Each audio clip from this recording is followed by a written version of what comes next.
Salut à toi, bienvenue dans cette nouvelle vidéo, j'espère que tu vas bien. Alors dans cette vidéo, j'aimerais te montrer comment être certifié sur Instagram, les étapes à suivre pour être certifié et surtout pourquoi aujourd'hui certains comptes à 6000 abonnés peuvent être certifiés alors que des pages à plus de 1 million d'abonnés ne peuvent pas être certifiées et ça tu peux le vérifier. Alors il faudra chercher un petit peu mais tu peux trouver oui des comptes à moins de 10 000 abonnés qui sont certifiés alors que tu as des pages énormes qui ne sont absolument pas certifiées. La réponse dans cette vidéo.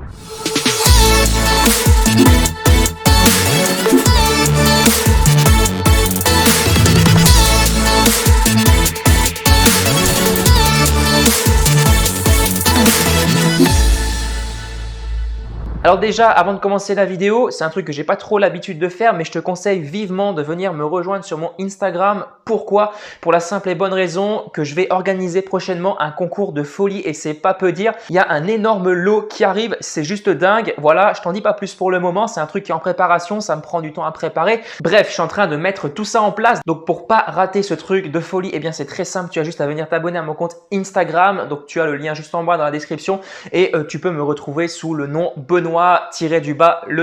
Tu as un petit truc qui apparaît normalement juste ici, je vais le faire apparaître à l'écran.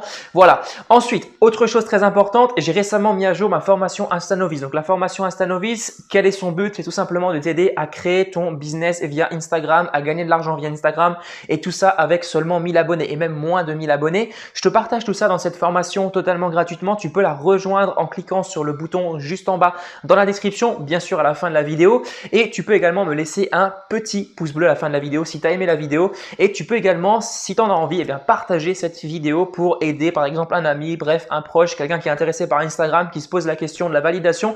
N'hésite pas à la partager, je le demande pas très souvent non plus, mais ça me ferait extrêmement plaisir et ça m'aiderait dans mon travail. Alors on va voir très rapidement les étapes maintenant pour être certifié. Je t'invite tout simplement à te rendre sur ton compte Instagram. Alors je vais te mettre une petite capture d'écran, là je suis pas en train de filmer l'écran de mon téléphone, donc je pourrais pas trop le faire en direct, mais c'est vraiment très simple pour faire la demande.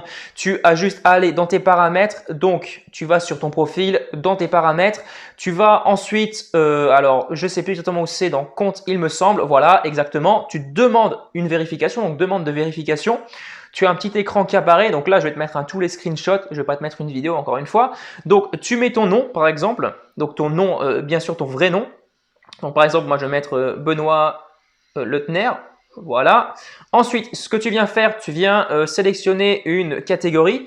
Donc, par exemple, news, médias, sport, gouvernement, politics, musique, fashion, bref, entertainment. Donc, tout ça, tu viens sélectionner une catégorie et ensuite, tu demandes ta validation. C'est pas plus compliqué que ça. Donc là, tu vois, pour la demande, c'est extrêmement simple. Maintenant, c'est là où les choses viennent se corser. Qui peut être validé par Instagram? Pourquoi? Comme je te l'ai dit au début de la vidéo, tu as certains comptes qui sont très petits qui sont validés alors que tu as des gros comptes qui ne sont pas validés. Le nombre d'abonnés n'a absolument rien à voir avec la certification. Déjà, première chose, pour être certifié, il faut que ton compte soit authentique. Toutes les étapes que je vais te dire dans cette vidéo, elles sont très importantes. S'il en manque une, eh bien, tu ne pourras pas être certifié.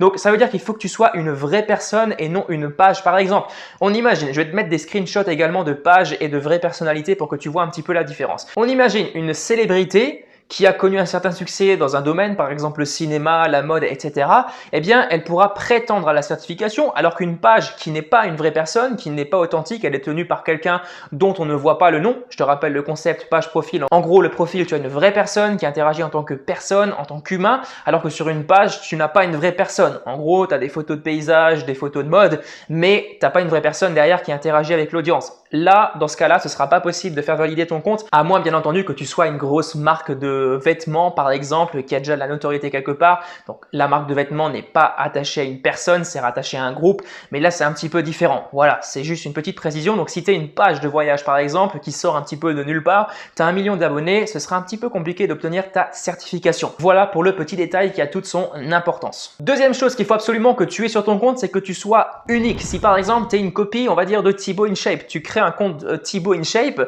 par exemple Thibaut InShape entre parenthèses officiel, comme on peut le voir partout sur Instagram. Voilà, tu as des personnalités qui se font copier leur nom. Alors, je comprends pas trop l'objectif de ça, ou alors c'est peut-être des comptes fans. Bref, dans tous les cas, voilà, si tu es un compte qui est juste une copie d'une célébrité, eh bien tu ne pourras pas être validé. Ça, je pense que c'est OK pour toi.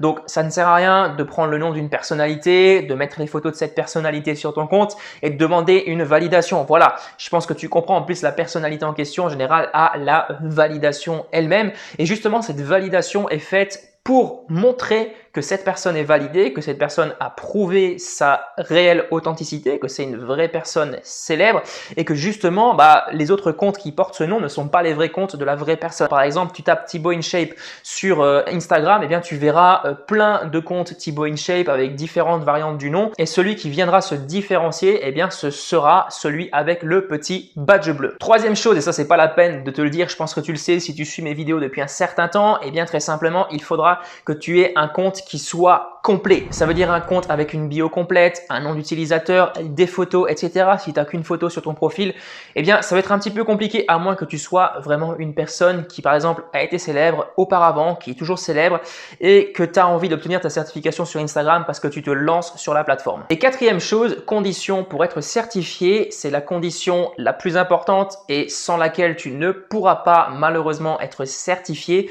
eh bien il faut que tu aies une certaine célébrité dans un domaine en particulier. Il faut que tu sois une personne reconnue dans un domaine, par exemple, comme je te l'ai dit, dans la mode, dans le business, bref, dans le cinéma. Donc, si tu as ces différents critères, eh bien oui, tu pourras prétendre à une certification. Sans ces critères, ce sera beaucoup plus compliqué. Alors, tu peux toujours envoyer ta demande, mais si tu as par exemple 5 000, 10 000, 20 000 abonnés et que tu n'es pas connu dans un autre domaine, eh bien ce sera compliqué d'obtenir la certification. Alors, peut-être que tu t'attendais au début de la vidéo à avoir la solution enfin pour être certifié. Je suis désolé si je t'ai déçu, mais sache que dans tous les cas, ça ne change absolument rien à la portée organique de ton compte. En gros, aujourd'hui, un compte Instagram qui est certifié n'aura pas plus de portée, par exemple dans les hashtags, il ne sera pas plus mis en avant par Instagram. C'est juste une marque d'autorité, une marque de validation, une marque de vérification. Mais dans tous les cas, pour le reste, c'est les mêmes règles. Un compte certifié est soumis exactement aux mêmes conditions qu'un compte qui n'est pas certifié. Voilà, j'espère avoir répondu à toutes tes interrogations par rapport à la certification sur Instagram. N'hésite pas à me partager tes questions directement en commentaire et encore une fois, va me rejoindre sur mon Instagram parce qu'il y a un concours de folie qui arrive. Tu peux également t'abonner à la chaîne YouTube pour ne pas rater les prochaines vidéos. On se retrouve très bientôt. Allez, à plus. Ciao!